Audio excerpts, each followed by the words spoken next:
Hello students, मी professor Dilip Shinde तुमच्या समोर घेऊन आलोय हसत खेळत physics.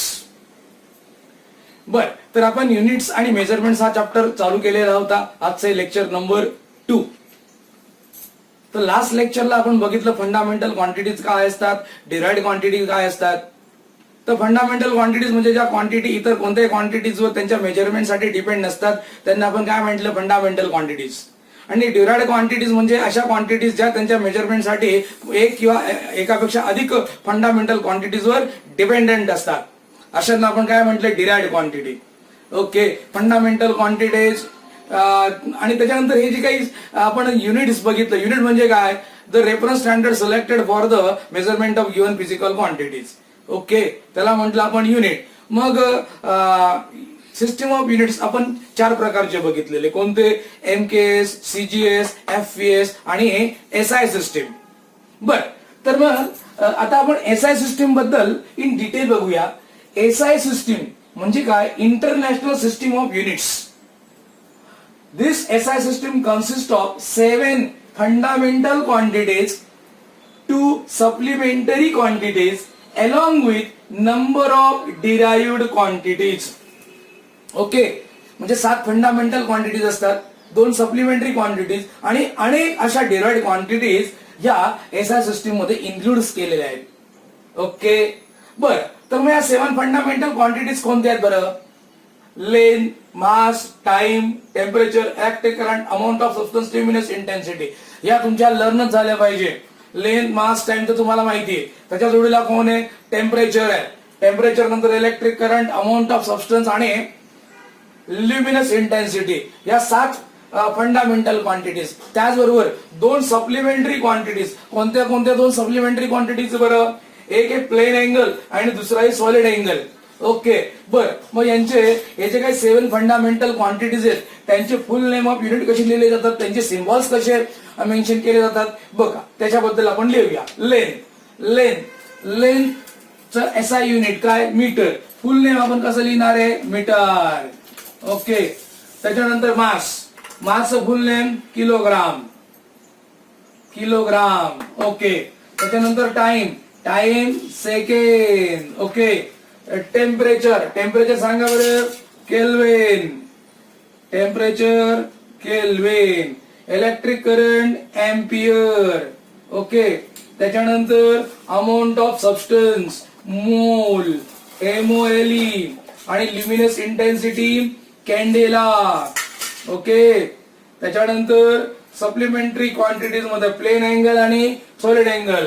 Plain angle radian. Plane angle काय लिहिणार, रेडियन. आणि solid angle steradian. Okay, steradian. बरं, हे काय झाले, या फंडामेंटल क्वांटिटीचे आणि सप्लिमेंटरी क्वांटिटीचे फुल नेम झाले. बरं, आता याचे आपल्याला सिम्बॉल लिहायचे. सिम्बॉल ऑफ मीटर साठी काय सिम्बॉल लिहिला आपण, स्मॉल m. किलोग्राम साठी स्मॉल kg. ओके, टाइम साठी स्मॉल s. केल्विन साठी कॅपिटल K. एम्पियर साठी कॅपिटल A. मोल MOLE, पण त्याचा सिम्बॉल कसा लिहिणार आपण, MOL. Okay, candela small c आणि D, CD. Okay, candela. Radian small RAD आणि स्टेरेडियन SR. ओके, अशा पद्धतीने हे फंडामेंटल क्वांटिटीज, या सप्लिमेंटरी क्वांटिटीज, त्यांचे फुल नेम आणि हे काय झाले, युनिट झाले. ओके स्टुडंट्स, हे आले लक्षात. या फार बेसिक गोष्टी आहेत सर्व, त्या तुम्हाला बाय हर्ट झाल्याच पाहिजेत. ओके, परत बघा. Length, metre. बघा, मीटर स्मॉल लेटर मध्ये, सर्व स्मॉलर लेटर मध्ये लिहिले full name metre, smaller letter. Symbol small m. Mass full name of unit smaller letter मध्ये किलोग्राम. ओके, त्याचा symbol kg smaller letter. Time second, सर्व लेटर स्मॉलर आहे आणि सिम्बॉल पण स्मॉलर लेटर मध्ये. टेम्परेचर केल्विन, सर्व स्मॉलर लेटर मध्ये, परंतु जो सिम्बॉल आहे तो कॅपिटल K आहे. त्याच्यानंतर इलेक्ट्रिक करंट एम्पियर, सर्व स्मॉलर लेटर मध्ये, पण त्याचा symbol capital A. Amount of substance MOLE smaller letter मध्येच आहे. सिम्बॉल फक्त MOL हे सर्व स्मॉलर लेटर आहे. Okay. Luminous intensity candela. Okay. आणि स्मॉलर लेटर मध्ये हा CD. ओके. त्याच्यानंतर supplementary quantities plane angle radian smaller RAD small हा सिम्बॉल आहे. Solid angle steradian smaller letter मध्ये सिम्बॉल SR. ओके. हे सर्व काय झाले फंडामेंटल क्वांटिटीज त्यांचे युनिट्स आणि सिम्बॉल. बर हे फंडामेंटल क्वांटिटीज आणि त्यांचे सिम्बॉल हे लिहिण्यासाठी काही रूल्स आहेत. व्हॉट आर द कन्व्हेन्शन्स और rules that are used while writing the SI units and their symbol. आता हे रूल्स SI युनिट लिहिण्यासाठी आणि सिम्बॉल लिहिण्यासाठी फार इम्पॉर्टंट आहे. लक्षात ठेवायचे आहेत. आता हे बघा कधी पण फुल नेम ऑफ युनिट जर लिहायचं असेल फुल नेम ऑफ युनिट ते नेहमी स्मॉलर लेटर्स मध्येच लिहिलं जातं. बघून घ्या इथं फुल नेम ऑफ युनिट लिहिलेलं आहे. सर्वच्या सर्व आपण कसे लिहिलेले आहेत स्मॉलर लेटर मध्येच लिहिलेले आहेत. त्याच्यानंतर बघा सिम्बॉल ऑफ युनिट.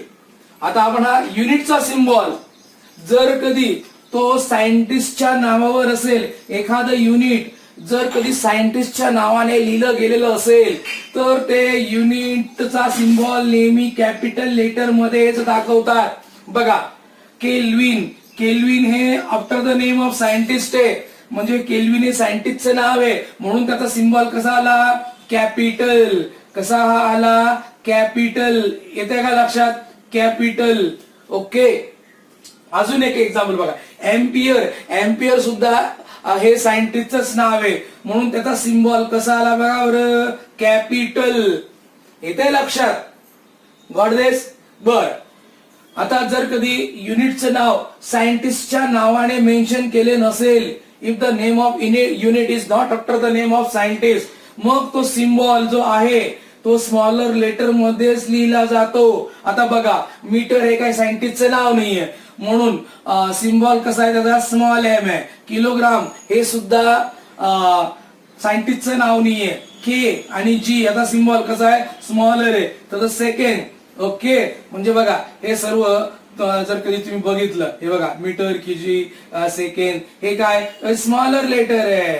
हे स्मॉलर लेटर आहे. दिसतं का हे सर्व काय आहेत स्मॉलर लेटर आहे. गॉड दिस. इकडं पण स्मॉलर लेटर आहेत बघा मोल CD RAD SR हे सर्व स्मॉलर लेटर आहेत. हे सुद्धा बरं करे हे सुद्धा कशामध्ये सर्वच्या सर्व स्मॉलर लेटर मध्ये. गॉड दिस स्मॉलर लेटर मध्ये. ओके. बर आता हे जे युनिट्स आहेत किंवा सिम्बॉल आहेत हा प्लुरल फॉर्म मध्ये कधीच लिहिला जात नाही. प्लुरल फॉर्म मध्ये म्हणजे कसं आता बघा प्लुरल फॉर्म मध्ये आता तुम्हाला समजलं. इकडे मी तुम्हाला लिहून दाखवतो. प्लुरल फॉर्म म्हणजे कसं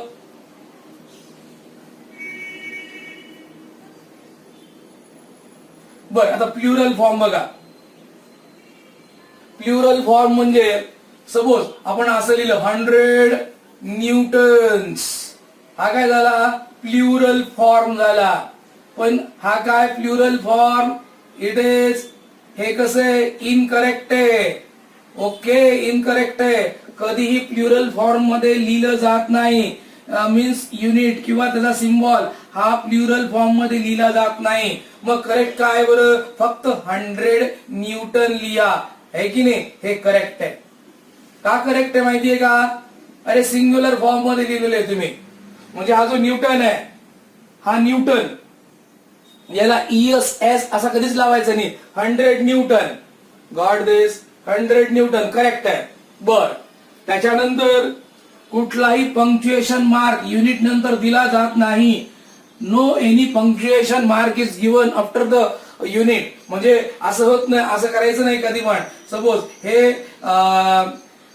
500 न्यूटन आणि तुम्ही कॉमा केला इनकरेक्ट आहे. हे कसं आहे इनकरेक्ट आहे. का इनकरेक्ट आहे तुम्ही पंक्च्युएशन मार्क दिला म्हणजे इवन फुल स्टॉप पण चालणार नाही कॉमा पण चालणार नाही. फक्त सिम्पली 500 न्यूटन फिनिश. काही द्यायचं नाही याच्या पुढे. फुल स्टॉप नाही द्यायचा. पंक्च्युएशन मार्क म्हणजे कॉमा वगैरे काहीच नाही द्यायचा. करेक्ट आहे. गॉट दिस. बर, त्याच्यानंतर कुठलाही हायपन.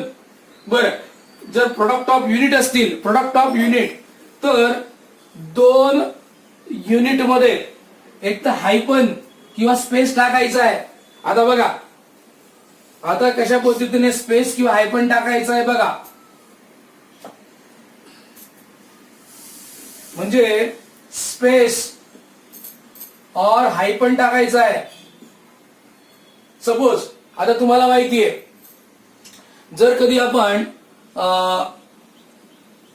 एक टॉर्क, ही एक टॉर्क ही क्वांटिटी आहे, नंतर सांगतो तुम्हाला, पण याचं युनिट काय माहिती का, न्यूटन मीटर. मी जर न्यूटन मीटर असं लिहिलं, न्यूटन मीटर, इनकरेक्ट आहे, इनकरेक्ट आहे, कारण हे 2 युनिटचा काय प्रोडक्ट आहे.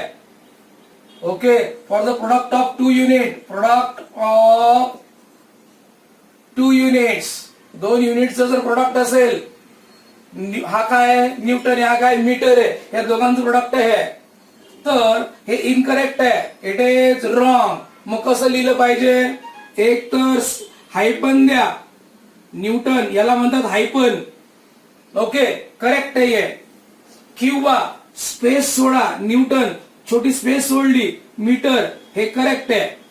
गॉट दिस. अशा पद्धतीने आपण हायपन किंवा स्पेस देतो in the product of unit. Okay, do not use combination of unit and symbol. असं नाही करायचं कधी.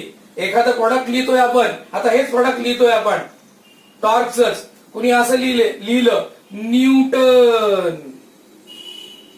ओके, बर न्यूटन, बर न्यूटनला सिम्बॉल युज केला, न्यूटनला तुम्ही सिम्बॉल युज केला, आणि ह्या मीटरला फुल नेम लिहिला तुम्ही, तर काय झालं, combination of unit, symbol of unit and symbol. बघ, फुल नेम लिहिलं, एकाचं फुल नेम लिहिलं, एकाचा सिम्बॉल लिहिला, हा काय इनकरेक्ट आहे. ओके, एक तर तुम्ही दोघांसाठी फुल नेम लिहा, नाही तर फक्त सिम्बॉल लिहा. ओके, म्हणजे असं चालू शकतं, न्यूटन मीटर चालेल असं. ओके, किंवा न्यूटन हायपन मीटर असंही चालेल. म्हणजे एक तर तुम्ही फुल नेम लिहा किंवा सिम्बॉल लिहा, पण याचं आणि याचं कॉम्बिनेशन लिहू नका. आलं का लक्षात, याचं आणि याचं कॉम्बिनेशन नाही चालणार. समजलं का, आयदर तुम्ही हेच वापरा किंवा हे वापरा, येते लक्षात.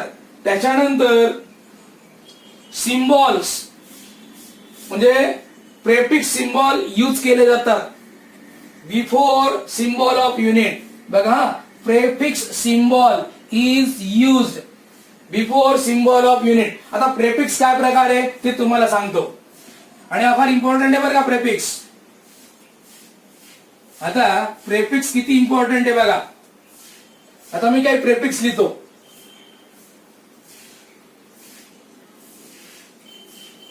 ओके, आणि हे प्रेफिक्स फार इम्पॉर्टंट आहे. जे आपल्याला आता लागणार आहे ते प्रेफिक्स बघा. काय prefix, prefix symbol, prefix symbol. बर, सेंटी, सेंटी म्हणजे आपण त्याला काय लिहितो, सी, सी, सेंटी, काय त्याचा प्रेफिक्स सिम्बॉल सी. नंतर मिली, मिलीचा प्रेफिक्स सिम्बॉल स्मॉल एम. नंतर मायक्रो, मायक्रोचा प्रेफिक्स सिम्बॉल आहे म्यू. त्याच्यानंतर हे छोटे झाले, centi, milli, micro, nano, nano, small N.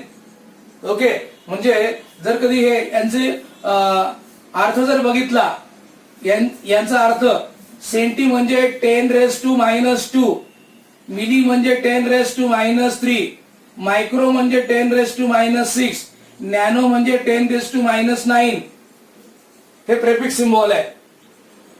त्याच्यानंतर मोठे सिम्बॉल जर बघितले तुम्ही, किलो, किलो, किलो म्हणजे कॅपिटल के, 10⁻³ तुम्ही म्हणतात ना केबी, किलोबाइट्स. ओके, त्याच्यानंतर किलो नंतर काय येतं, मेगा, किलो नंतर येतो मेगा. मेगा म्हणजे capital M, 10⁻⁶ megabytes, 10⁻⁶ bytes. Giga, giga gigabytes, capital G, 10⁻⁹. Okay, याच्यानंतर पण आहे, पण आपल्याला हे लागणार आहे बघा. छोटे जे आहेत ते कोणते कोणते? Centi, milli, micro, nano. Order of 10 त्यांची अशी आहे. सेंटीचा अर्थ झाला 10⁻⁻². ओके, म्हणून तर तुम्ही बघा, जर आपण लेंथ अशी लिहितो बघा, लेंथ, लक्ष द्या आता, लेंथ. मी जर कधी असं लिहिलं 10 सेंटीमीटर, सेंटीमीटर म्हणजे हा प्रेफिक्स आपण या सिम्बॉलच्या आधी लिहिला. येते का लक्षात? हा प्रेफिक्स आहे, सिम्बॉलच्या आधी लिहिला. गॉट दिस? आता तुम्ही जर कधी एका गावावरून दुसऱ्या गावाला गेलात, सपोज नाशिक टू एखादं गाव आहे सटाणा, ओके, ते जे अंतर आहे 100 किलोमीटर आहे. 100 किलोमीटर. किलो म्हणजे काय झालं रे? 10⁻³ किलो म्हणजे काय झालं? 10⁻³ 100 × 10⁻³ मीटर. पण आपण 10⁻³ नाही लिहिणार, काय लिहितो? किलो. 100 किलोमीटर म्हणजेच काय? हे जे प्रेफिक्स आहेत हे प्रेफिक्स आहेत. Kilo, centi, okay. किंवा तुम्ही म्हणतात ना रे, अरे किती जीबी वापरला? 2 GB वापरला. अरे जी म्हणजे काय रे? 10⁻⁹. हा काय झाला? सिम्बॉल. आणि हा बाइट्स, हा बाइट्स काय झाला? एक युनिट आहे. कॉम्प्युटरचे जे काही डेटा आहेत, ओके, त्यांचे युनिट्स आहेत. ठीक आहे, त्याच्या डिटेल्स मध्ये आपल्याला जायचं नाहीये, पण तुम्हाला फक्त आता माहिती देतोय. 2 GB, ओके. किंवा हार्ड डिस्क वगैरे मिळतात. टीबी सुद्धा आहे बरं का. किलो, मेगा, गेगा, त्याच्यानंतर टेरा, ओके. अशा पद्धतीने म्हणजे किलो, मेगा, गेगा आणि काय? टेरा. टी म्हणजे 10⁻12 लिहितात ना तुम्ही. अरे कितीची डिस्क आहे तुझी? 1 TB. What this? टी काय? प्रेफिक्स आहे, तो युनिटच्या आधी वापरला जातो. ओके स्टुडंट्स, आणि हे त्याचे सिम्बॉल्स हे लक्षात ठेवायचे. सेंटीसाठी सी. आता तुम्ही म्हणतात ना, आता बघा तुमच्याकडे स्केल आहे, स्केलच्या 2 लाईन्स आहेत, त्यांच्यातलं सर्वात छोटं अंतर किती? 1 मिलीमीटर. 1 मिलीमीटर. हा बघा, हा मिली येतो. 1 मिलीमीटर. ओके, तर अशा पद्धतीने हे काय आहेत? प्रेफिक्स आहेत. म्हणजे these are the conventions or rules while writing the SI unit and their symbols. Okay student, परत एकदा बघा. फुल नेम ऑफ युनिट सर्व स्मॉलर लेटरच लिहिलं पाहिजे. आता सांगितलं, सिम्बॉल ऑफ युनिट जर कधी सायंटिस्टच्या नावाने असेल तर ते नेहमी कॅपिटल लेटर मध्येच लिहिले जातात. ओके, म्हणजे काय? सिम्बॉल वर का, सिम्बॉलची गोष्ट करतोय. फुल नेम कोणतंही असेल ते स्मॉलर लेटर मध्येच लिहिलं जातं. फुल नेम ऑफ युनिट हे स्मॉलर लेटर मध्येच लिहिलं जातं. पण जर कधी आपण त्याचे सिम्बॉल्स आपण लिहित असू तर ते सिम्बॉल जर कधी सायंटिस्टच्या नावाने असेल तर तो सिम्बॉल कॅपिटल लेटरने लिहायचा. अदरवाईज तो युनिट जर कधी सायंटिस्टच्या नावाने नसेल तर सिम्बॉलचं लेटर नेहमी काय असणार आहे? स्मॉल लेटर असणार आहे. प्लुरल फॉर्म मध्ये कधी लिहिलं जात नाही युनिट. त्याच्यानंतर कोणताही पंक्च्युएशन मार्क दिला जात नाही. ओके, नंतर प्रोडक्ट ऑफ युनिट असेल तर हायफन किंवा स्पेस दिला जातो. त्याच्यानंतर सिम्बॉल आणि unit, full name of unit यांचं कॉम्बिनेशन कधी लिहिलं जात नाही. एकतर तुम्ही प्रोडक्ट ऑफ युनिट लिहिताना फक्त सिम्बॉल्सच यूज करा किंवा फक्त फुल नेमच यूज करा. ओके, कॉम्बिनेशन यूज केलेलं चालत नाही. आणि सिम्बॉल ऑफ युनिट लिहिण्याच्या आधी तुम्ही प्रेफिक्स सिम्बॉल लिहू शकता. Okay, 10 centimetre, 1 millimetre, 100 kilometre, 2 GB, 1 TB, हे काय झाले रे? सर्व प्रेफिक्स आहे, हे लक्षात ठेवा. Okay students,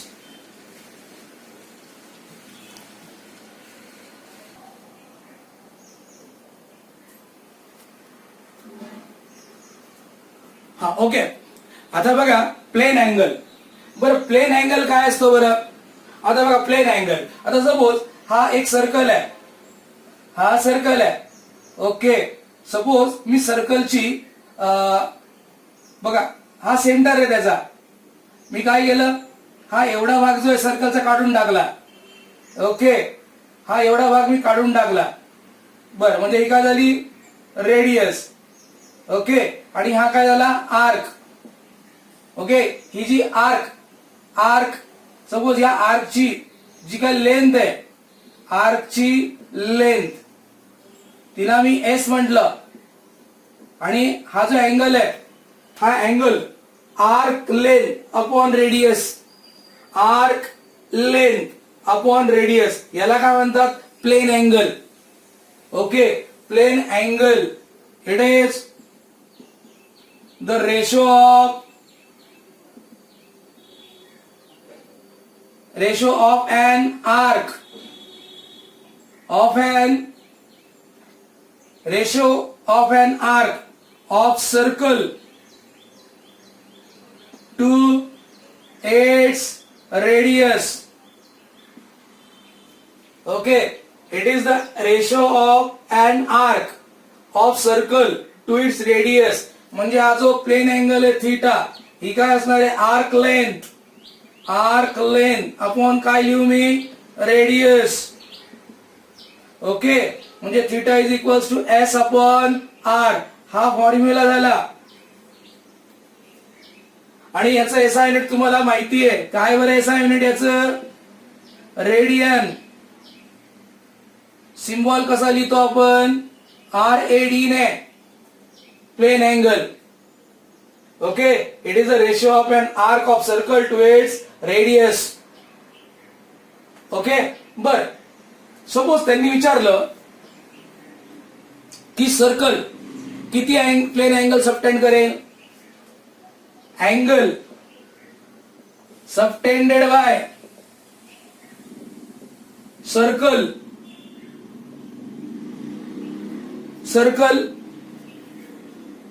at its center. बर, बघा बर का रे, आता हा सर्कल आहे, हा जो सर्कल आहे ह्या पॉइंट सेंटरला किती अँगल सबटेंड करेल बरं? आता बघा ना, म्हणजे जर कधी मी लाईन काढली, हा रेडियस आर आहे, इथून तर मला इथपर्यंत मोजायचं आहे. कुठून तर कुठपर्यंत? बघा अशा पद्धतीने मला तो हा प्लेन अँगल मोजायचा आहे. येते का लक्षात? इथून तर इथपर्यंत. इथं काय केलं तर मी अँगल हा मोजला, प्लेन अँगल. गॉट दिस? मला इथून तर इथपर्यंत मोजायचा आहे प्लेन अँगल. मग हा प्लेन अँगल किती असणार आहे? What is this plane angle? म्हणजे मग मला काय करावं लागेल? थीटा इज इक्वल्स टू पूर्ण ही आर्क ची लेंथ. इथं आर्क ची लेंथ काय येणार आहे? Circumference of circle, length of circumference upon radius. आता मला सांगा लेंथ ऑफ सर्कम्फरन्स किती असतो? अरे जर रेडियस आर असेल तर पूर्ण ह्या कडाची लेंथ किती असते? सर्कम्फरन्स 2 पाय आर अपॉन काय R. R will get cancel, म्हणजे किती आला रे? 2 पाय रेडियन. येते का लक्षात? 2 पाय रेडियन. गॉट दिस? म्हणजे बघा तुम्ही आता याचे 4 भाग केले तरी तुम्हाला लक्षात येईल. 90 प्लस 90 प्लस 90 प्लस 90 किती आला? 360. 2 पाय म्हणजे किती? 360 और 360 डिग्री. या साईनला काय म्हणतात? डिग्री. Okay, 2 pi radian. बरं 2 पाय रेडियन तुम्ही असाही लिहू शकता बरं का? 2 पाय रेडियन असाही लिहू शकता. गॉट दिस? 2 पाय रेडियन किंवा 360 डिग्री. ओके, तर अशा पद्धतीने हा कोणता अँगल होता? Plane angle. तर चला तर आपण बघूया अजून एक सॉलिड अँगल. काय बरं हा solid angle? Let us see. दुसरा कोणता आहे? Solid angle. Solid angle.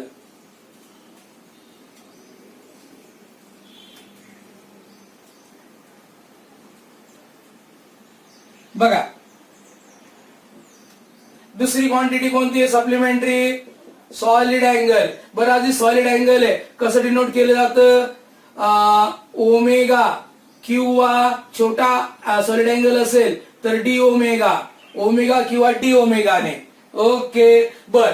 आता हा 3 डायमेन्शनल क्वांटिटी सॉलिड अँगल कशी आहे? It is 3 dimensional quantity. ही 3 डायमेन्शनल क्वांटिटी है in analog with the plane angle. Okay आता बघा सॉलिड अँगल. आता लक्ष द्या बरं का. आता मी हा स्पियर ड्रॉ केला, हा स्पियर ड्रॉ केला. काय मुलांनो हा स्पियर आहे, सर्कल नाहीये. बरं आता तुम्हाला स्पियरचा थोडासा फील देतो. हा बघा स्पियर आहे. अरे फुटबॉल सारखा दिसतोय का आता? ओके बर. आता मी काय केलं, त्याचा सेंटर आहे आतमध्ये कुठेतरी. बरं मी काय केलं, या स्पियरचा एवढा जो पोर्शन आहे बघा बरं काय मुलांनो, या स्पियरचा एवढा पोर्शन बस मी घेतला, एवढाच पोर्शन घेतला. Got this? हा एवढाच पोर्शन घेतला या स्पियरचा. पोर्शन ऑफ स्पियर बस एवढाच घेतला. ओके आणि हा काय झाला रे? What is this? Radius R.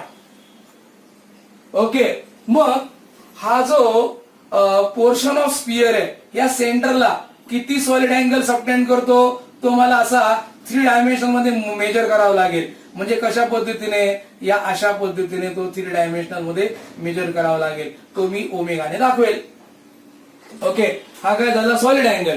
म्हणजे जर सॉलिड अँगलची मला डेफिनेशन करायची तर it is the ratio of portion, बघा सरफेस एरिया ऑफ सरफेस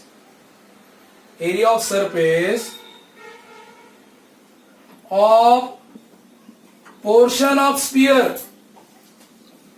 कोणाचा? Area of surface of portion of sphere to square of its radius. समजलंय का? म्हणजे हा जो सॉलिड अँगल आहे इट इज सपोज हा जो एरिया पोर्शन ऑफ स्पियर चा सरफेस एरिया जर कधी ए असेल आणि याचा रेडियस आर असेल तर काय लिहू formula? A upon r square. Okay it is the ratio of area of surface of portion of sphere to the square of radius of the sphere. Got this? मग याचा SI युनिट काय सांगितलं बरं तुम्हाला? It is steradian. कसं लिहिणार आपण? Symbol SR. Okay बर. त्यांनी जर विचारलं आपल्याला की आम्हाला स्पियर at its center किती सॉलिड अँगल सबटेंड करेल? The angle subtended by sphere at its center, angle subtended by sphere at its center. बर बघा आता म्हणजे जर कधी हा स्पियर मी घेतला, बघा हा स्पियर आहे ठीक आहे ना, या स्पियरची रेडियस किती आहे? आर आहे. ओके बर. म्हणजे बघा परत तुम्हाला थोडासा परत फील देतो. बघा हा काय स्पियर आहे मुलांना. मग हा जो स्पियर आहे ऍट इट सेंटर किती सॉलिड अँगल सबटेंड करणार आहे? ओके तो आपल्याला काढायचा आहे. काय तो? ओमेगा. कशाने डिनोट करतो आपण? ओमेगा. म्हणजे solid angle omega is equals to surface area of sphere. पूर्ण ह्या सरफेस एरिया ऑफ स्पियर येणार आहे. काय येणार आहे? Surface area of sphere divided by काय येणार मुलांनो, रेडियसचा स्क्वेअर. आता या पूर्ण स्पियरचा सरफेस एरिया किती याचा फॉर्म्युला माहित असला पाहिजे बरं का तुम्हाला. Surface area of sphere 4πr² upon काय लिहू, r². म्हणजे r² विल गेट कॅन्सल. म्हणजे solid angle subtended at the centre of sphere किती येतो, 4π स्टेरेडियन. येते का लक्षात. ओके, तर अशा पद्धतीने हे आपण सप्लिमेंटरी अँगल बघितले. कोणते कोणते, सॉलिड अँगल आणि प्लेन अँगल. म्हणजे बघा सॉलिड अँगल 3 डायमेन्शनल क्वांटिटी आहे. म्हणजे it is the ratio of portion of surface area of sphere to the square of its radius. म्हणजे हा सरफेस एरिया अपॉन याचा स्क्वेअर ऑफ रेडियस a/r². याला काय म्हटलं, सॉलिड अँगल. तो आपण ओमेगाने किंवा डी ओमेगाने, छोटा असेल तर डी ओमेगाने दाखवतो. ओके, म्हणजे या सिम्बॉलला कसं आपण, या सिम्बॉलला कसं आपण रिडिंग करणार, ओमेगा, अशा पद्धतीने. ओके, आणि जर त्यांनी सांगितलं अँगल सबटेंडेड बाय पूर्ण स्पियर ऍट इट सेंटर किती असणार आहे, मग पूर्ण स्पियरचा सरफेस एरिया अपॉन r². पूर्ण स्पियरचा सरफेस एरिया किती असतो, 4πr². r² get cancel. अशा पद्धतीने काय आला, 4π स्टेरेडियन. हा सॉलिड अँगल आला मित्रांनो. ओके, तर याच्यानंतरचे जे कॉन्सेप्ट आहेत ते आपण नेक्स्ट लेक्चरला बघणार आहोत. थँक्यू.